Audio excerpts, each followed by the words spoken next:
Hey family, welcome back to the Imani Invests community. I want to start by sharing a secret that I held on to for far too long. 5 years ago, if you looked at my life from the outside, you would have thought I was making it. I was earning decent money, certainly more than many of the people I grew up with.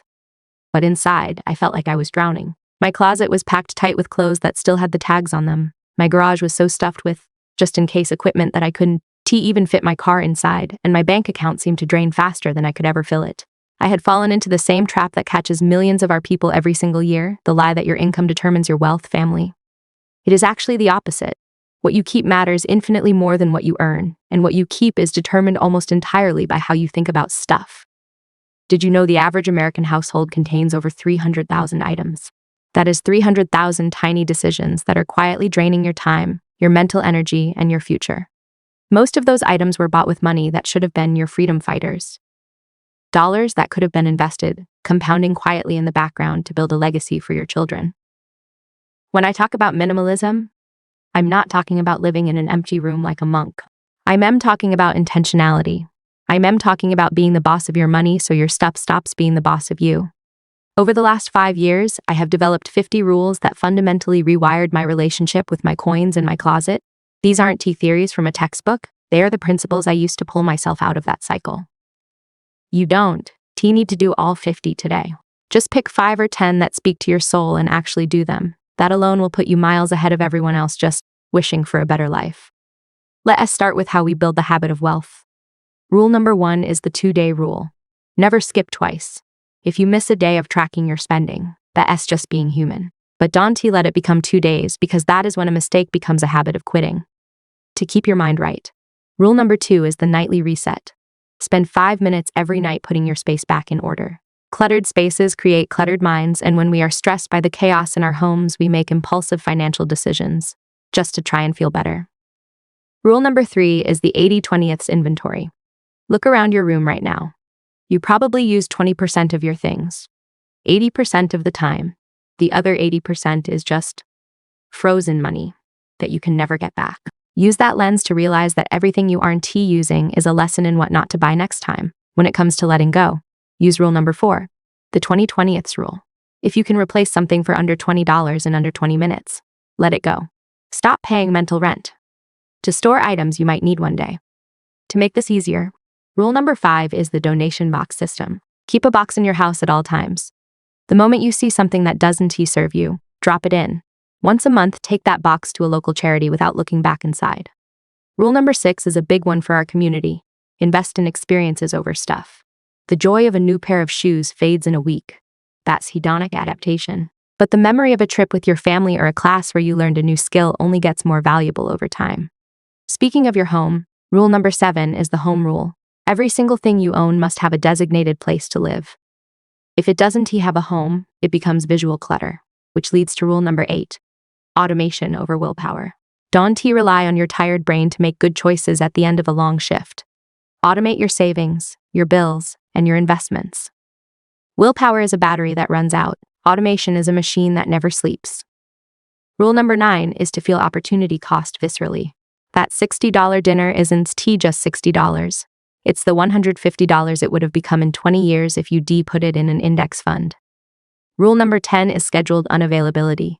Turn off the world for a few hours a week. No phone, no ads, no noise.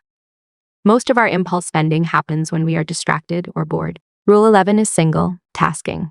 When you manage your money, give it your full attention. Check your accounts while watching television.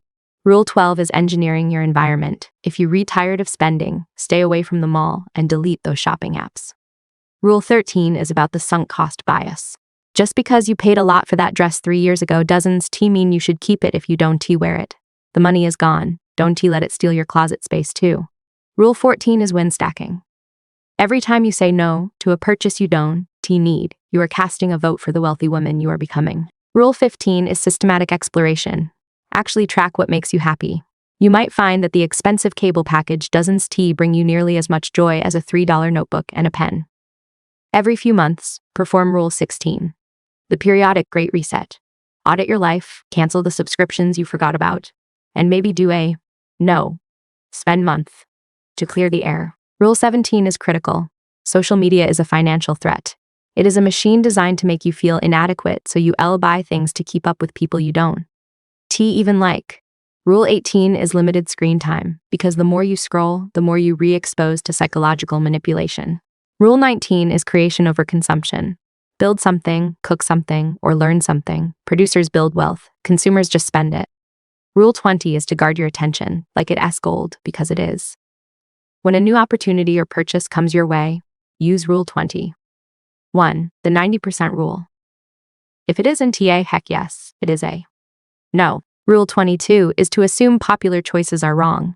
If you do what everyone else does, you have what everyone else has, which is usually debt and stress. Rule 23 is resisting upgrade culture. Your phone doesn't need to be replaced just because a new one came out. Use it until it truly dies.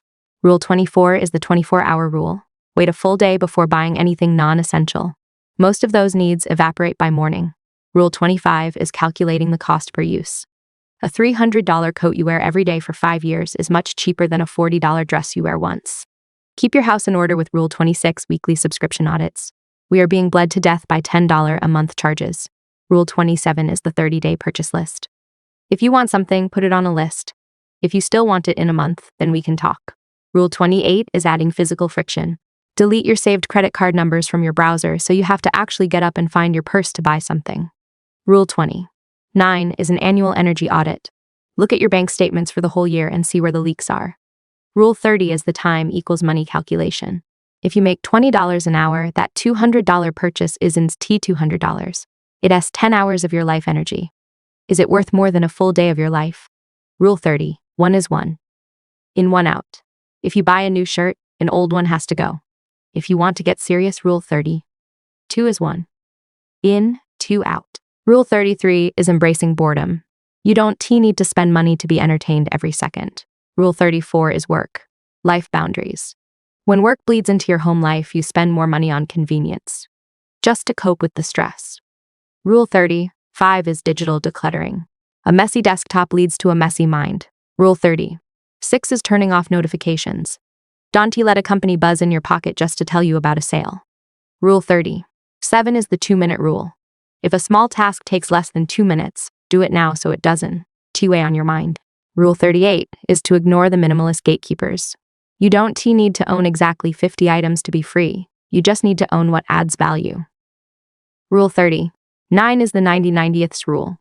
If you haven't used it in 90 days and use it in the next 90, it is time to say goodbye. Rule 40 is quality over quantity. Buy one good thing that lasts instead of 5 cheap things that break. Rule 41 is a capsule wardrobe to save your brain power in the morning. Rule 42 is meal planning as a financial weapon. Decide what you're eating before you get to the store. Rule 43 is fighting lifestyle creep with everything you have. When you get a raise, increase your savings, not your car payment. Rule 44 is saving windfalls. If you get a tax refund or a bonus, that money goes straight to your future, not to a treat. Rule 45 is remembering that comparison is the thief of joy. Your neighbor's new car has nothing to do with your legacy. Rule 46 is tracking net worth, not just your paycheck. Rule 47 is the true cost of ownership. A car doesn't cost the sticker price. It costs the gas, the insurance, and the repairs. Rule 48 is health as your highest return. You can enjoy your wealth if you too sick to get out of bed. Rule 49 is financial selfishness. Put on your own oxygen mask first. You cannot help your community if you are financially broken. Finally, Rule 50. Minimalism is about freedom. Every dollar you save is a freedom fighter that buys you the right to quit a job you hate or take a risk on a dream you love. These rules aren't a burden. They are the keys to the jail cell. Wealth isn't built in a day. It's built in the thousands of small decisions we make every week. The person you will be 5 years from now is being shaped by what you do today. You don't have to be perfect, you just have to be intentional. Pick one rule right now and start. Your future self is waiting for you to make the move. This is Imani reminding you that wealth is built step by step and decision by decision. If this spoke to your heart, hit that like button, subscribe to the family, and share this with a sister who needs to hear this truth. I'll see you in the next one.